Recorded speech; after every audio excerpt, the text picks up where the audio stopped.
Hi, I'm Marty Nemko. This is first in a series called A Realist Talks.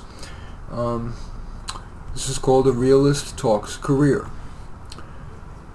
So much career advice is over-optimistic.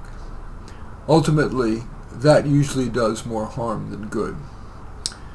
This little talk offers an antidote. Born of my 6,000 career counseling clients that I've worked with over the last 3 decades, this is what I've learned to be largely true. Do what you love, and poverty will likely follow. You see, too many people love the same things: creative work, sports, the environment, fashion, media. So supply-demand means that even if you're good in those areas, you're unlikely to make even a subsistence living, let alone consistently over the years. Unless perhaps if you're a star. Unless you're well connected, best advice is usually to do what you love as a hobby, or accept the great risk of having a life of poverty, or of living off of someone else's work, and some people do choose to do that.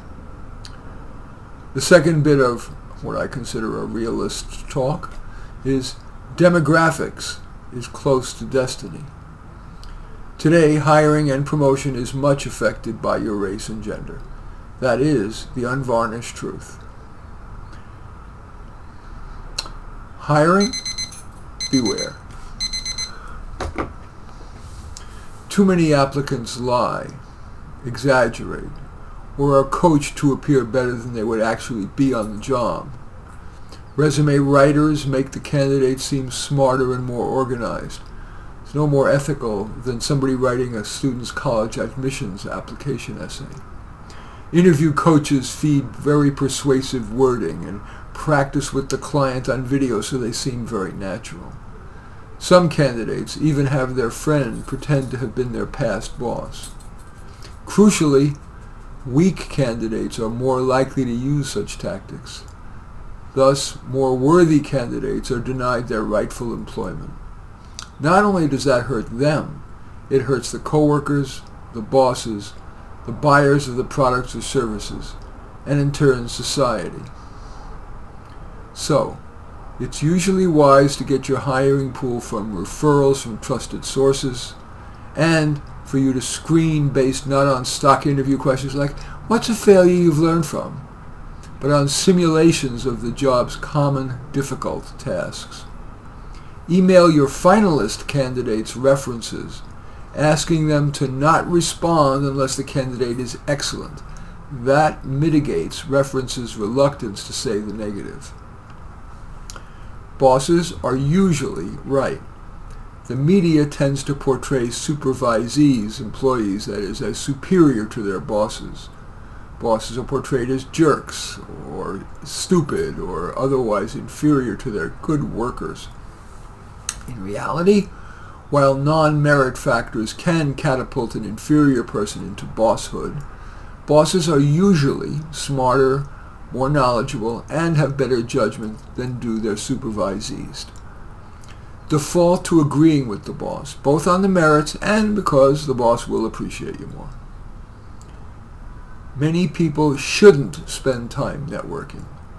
Unless your previous efforts at networking have yielded sufficient benefit for the effort, you're probably wiser to use that time doing your job and upping your skills. Even if you're excellent at your work, networking may not be worth the effort. The time spent doing your job and upping your skills probably exceed the benefit you would derive from networking. Accept yourself, let alone just be, are bad advice. Too many people are undeservedly pleased with themselves. Most successful people are self-critical, questioning themselves, and ever trying to improve. These days, even virtuosity is questioned, mainly by low achievers. Aspire to excellence. Quality people will appreciate you. Self-employment, long difficult, is harder than ever. Self-employment has always been difficult because it requires a self-starter, the ability to solve myriad diverse problems quickly. Also, self-employment tends to require significant money. Alas, Self-employment is more difficult than ever, in part because business taxes and regulations have metastasized. And finally, work satisfaction comes from the process, not the outcome. You're happy for only a moment on completing even a major task. Work's main pleasure must derive from the ongoing process of tackling each task's myriad little puzzles. In any event, that little essay is called A Realist Talks Career. As usual, I welcome your thumbs up and accept your thumbs down. I always look forward to your comments, and especially like it if you hit the share button below. Share on your social media so that my efforts can have broader impact. And I am flattered if you choose to subscribe to my channel. In any event, I do thank you for watching. I am Marty Nemko.